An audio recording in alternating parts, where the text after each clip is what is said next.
Hi guys, welcome back to my channel. I know it's been a little minute, but I thought I would just do a little catch up with you guys.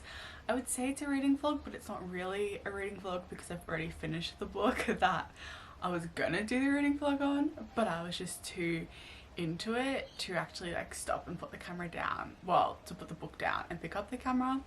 So anyway, I was unaware that Caught Stealing by C.E. Ricci was coming out on the 9th of August. Like I said in my media one, up until literally at the start of this week, I thought it was coming out in December, which I was happy to wait because I absolutely love C.E. Ricci's books and they generally take a year to kind of come out in between. So I knew I was happy to wait till December. It's one of my most anticipated books of the year. And then on a Monday night, I randomly was just like looking, you know how Kindle comes up with like books like continue reading or whatever, and it came up and it said it was coming out on the 9th of August, and I had to like double check. I was like, of this year? Like in 2 days? Are you joking? So anyway, it came out on the 9th and I absolutely loved it, like obsessed. I couldn't put it down. Well, I had to because I had to go to placement and stuff, but I read it first thing when I woke up, read it all night, and I just finished it last night and I just absolutely loved it.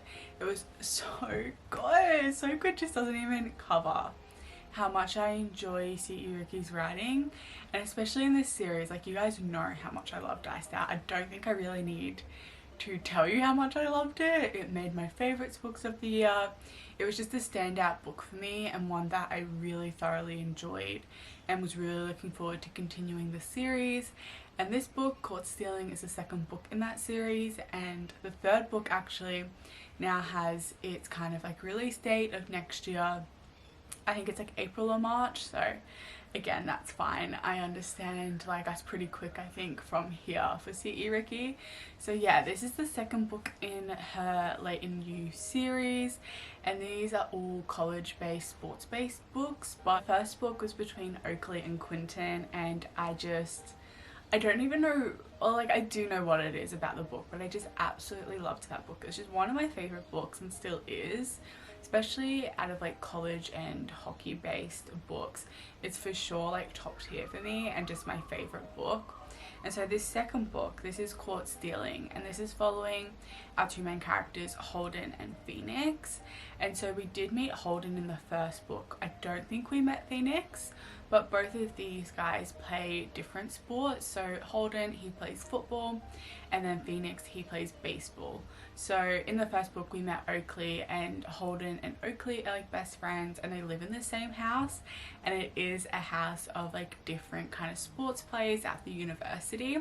And when I read that in the first book, I kind of knew that that was going to be like a good setup for other characters going forward and their story, and it really has worked out that way. And getting to see the kind of different friendships and just ways they all kind of know each other from different sports has been really fun.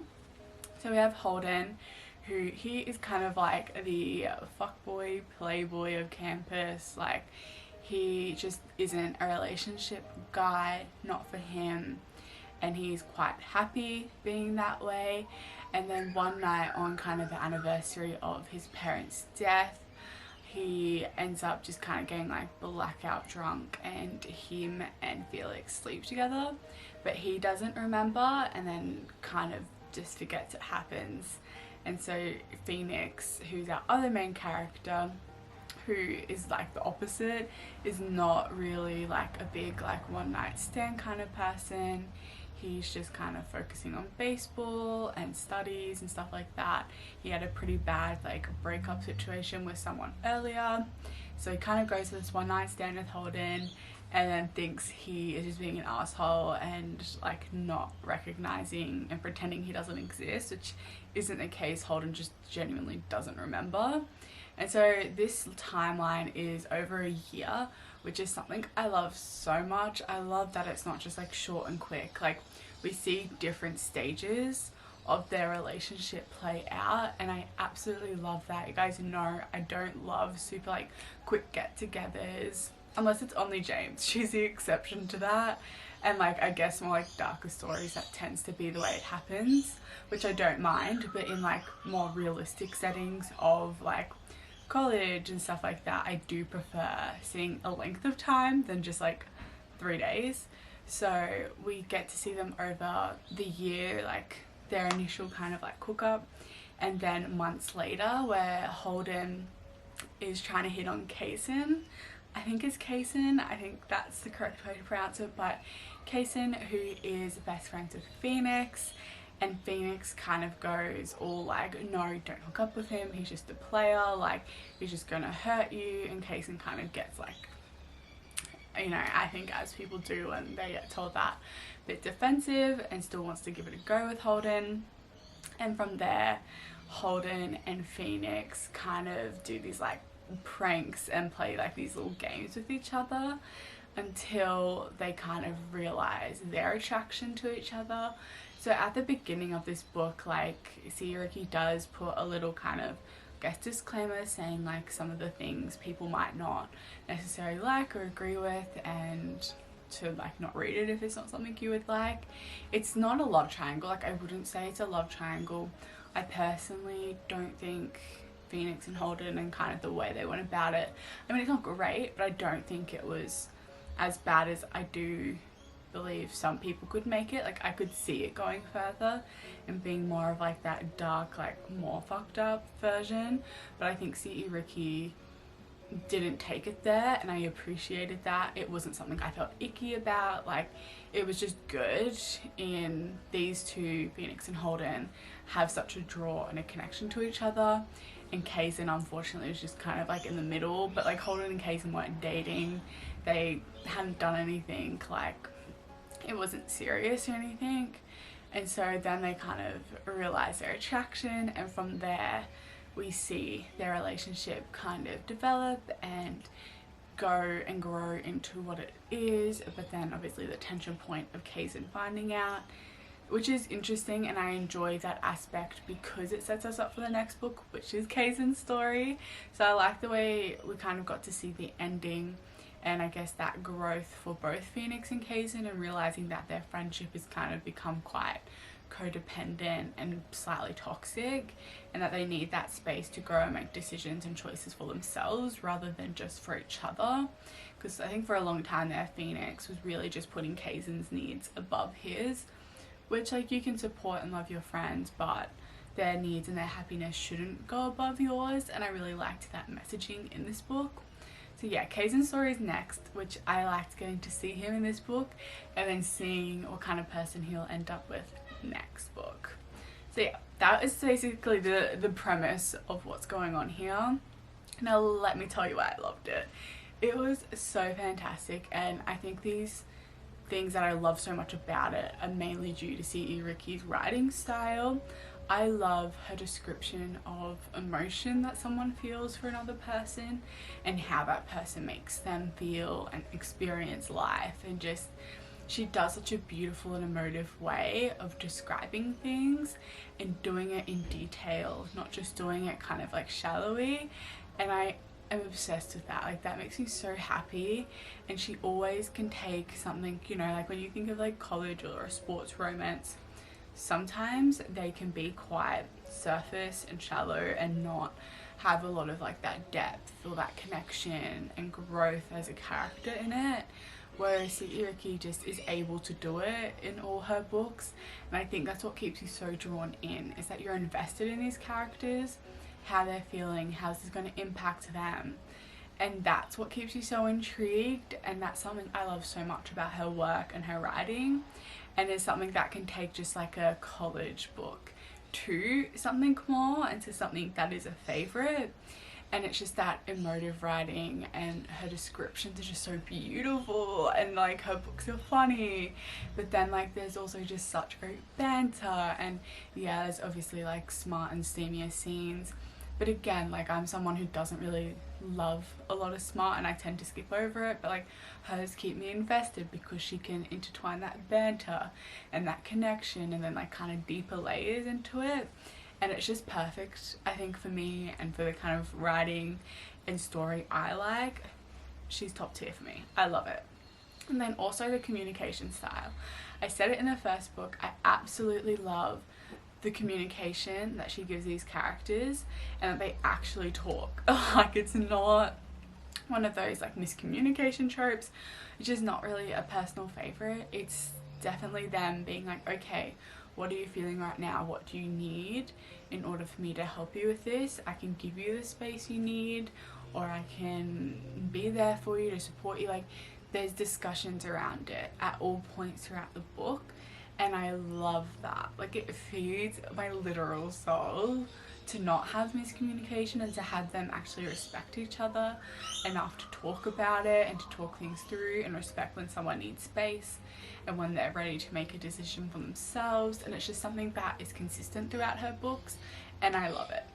So those are the reasons why I love it, besides just the fact that I love the characters. Like, I loved Holden and Phoenix. I thought they were funny together. I thought they matched really well. They had great banter, great chemistry. Like, again, another thing of C.E. Ricci's I love is her chemistry, because some books, like, I don't know, sometimes the chemistry like just isn't that strong, or you just don't feel it as much, whereas like her books, I always feel that chemistry between the characters, and like you could just see it. And like the ones where I'm going like this when I'm reading, I know they've like gotten my mark of like, yes, I love these characters together. So yeah, those are the reasons why I loved it. It's fantastic. If you guys are looking for like a really good solid book series as well, that's around like college, and it's also around different aspects. It's not just a relationship, like friendships, sport, relationships, family, like all these different aspects of life. I think C.E. Ricci has a good balance of. So yeah, if you are looking for really good college romance, but with sports, but with other themes that kind of have like different, I guess, tropes throughout them, I would really recommend checking out her Late in You series. Like I said, so far there's 2 books, but the 3rd book will be out next year, and that's Kaysen's story, Kaysen and Hayes, and I have a feeling that Hayes is from the 1st book as well. The name is sounding familiar, but I don't think we saw him in this book, so I have a feeling he's from the last book. So yeah, that was Caught Stealing by C.E. Ricci. I don't even think I have to say it got her 5 stars. I was obsessed. I couldn't put it down, and it really gave me that like joy again, because Summer Suns I just finished recently and I was obsessed with that. That book was also fantastic, and I gave that a 5 stars. But otherwise, like in between these books, I've kind of just been reading, and nothing's like, I've been liking what I've been reading, but I haven't been like obsessed, couldn't put it down, besides those 2. And then also Bad Fucking Timing by, I think it's Michelle Leeton, came out the day before Caught Stealing, and I did start that and I'm really enjoying that as well, and I've just picked that back up now that I finished Caught Stealing. And that is also a hockey book as well, but it's a bit different because we're following our 2 characters.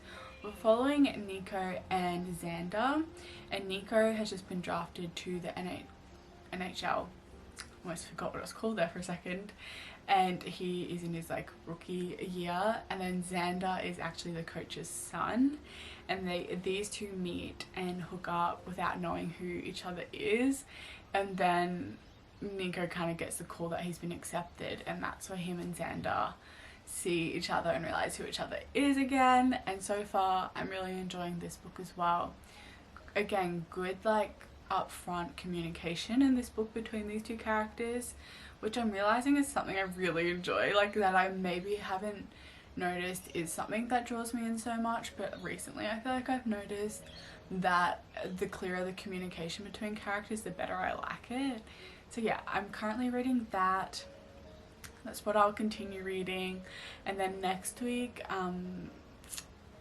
These Silent Stars, I want to say, by Channy Lynn Fina comes out, which will be super exciting. I can't wait to read that as well. But otherwise, that's kind of what I've been reading and what I plan on reading. Like I've said, I'm on placement. I've just been really busy lately, so I haven't been reading nearly as much as I would like to. And especially the books, like I have books I really want to read this year, but I really want to give them my full attention. Like I don't just want to be reading them kind of like half-heartedly. I want to give them my full attention and do kind of reading vlogs and different things on them. So I think I'm going to save them for once I'm finished this like busy period of my life, and then I can focus on them.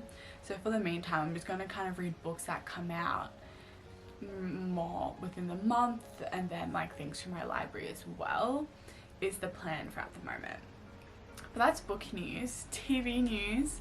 Heartstopper season 2 came out last week, and it was beautiful, it was emotional, it was just like everything I wanted in it, but so much more. Like everything from the acting, the messages, the different themes, like so many important and very relatable themes so in this second season, to just the actual kind of setting and shots and colours and costumes and everything about it was just utter perfection. And I can't give the cast any more props, and Atlas obviously, for just making such a beautiful and emotive show. Like when I tell you I was sobbing, I mean like hysterically ugly crying sobbing. It was not cute, especially when in one of the scenes 7 by Taylor Swift played. If you know the scene I'm talking about, it set me off the edge. Like I was not okay after that scene played.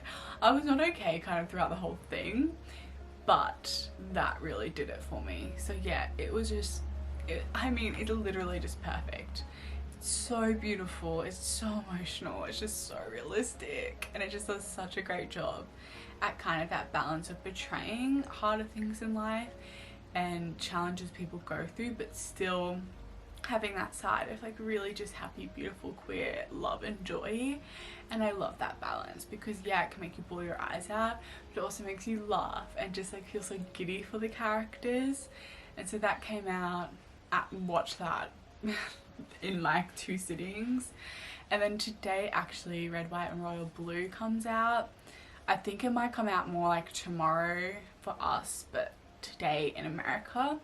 And at first I was kind of like a bit apprehensive, just because I don't know, like I love the book so much that I'm like, I would have preferred, 1, it to be a TV show than just a movie, but 2, I was also like just a bit, I don't know, unsure of how it would go.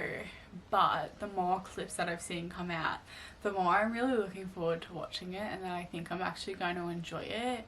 And the more, I guess, like chemistry I've seen between Alex and Henry and like the actors who actually play them. So I am really excited now to watch it. I'll be watching it tomorrow, probably is when it will come out, because I'm going down to Brisbane today actually, which will be really fun, but I won't get to watch it. So yeah, that's kind of what's been going on. Like I said, so many great queer things coming out at the moment, especially in television, but also books. I've been loving what I've been reading in terms of the past 2 books I've read and what I'm reading now, and that's just kind of the update I have for you. I would love to be filming more and doing more, but I just don't really have the time at the moment. So little like updates and vlogs like this are probably what's going to be coming out. Although I do really want to film a what I read in July, but I don't feel like I've read that much in July, so I might combine July and August if that's okay, just because at the moment and for the next few months I probably won't be reading that much. So I don't know if it's worth making like 2 short little videos, or if you just rather like one bigger video around what I've read, because I did read some really good books in July. I just didn't read a lot to make like a full video. So otherwise, that's what's been going on. Let me know if you guys read Court Stealing, because I think a lot of you guys, if you're kind of big into romance, I think a lot of you guys have read C.E. Ricci's books, or you know her. So please let me know if you guys have read this book, what your thoughts are, if you loved it. Yeah, let me know. Just let me know what you've been reading in general, any exciting reads, any favorite reads, because it's kind of crazy. We're nearing the end of the year, which I'm like, I can't comprehend that we're in August at all. I'm like, I literally remember this time last year, and the fact that we're here now, it's scary and crazy. But yeah, let me know what you guys are up to, what you're reading. I hope you're all doing well, having good weeks, doing some fun things. If you're not, I hope this makes your day a little bit better. But yeah, I will see you guys next time for whatever it is I end up uploading. Thank you guys so much for watching. Thank you for being patient as well in this period of time. Like I said, I'd much rather be doing this, filming videos and just reading, but unfortunately that's just not life right now. So when it is, that'll be a great time. But until then, thank you for being patient. I really appreciate it, and I'll see you guys next time. Bye.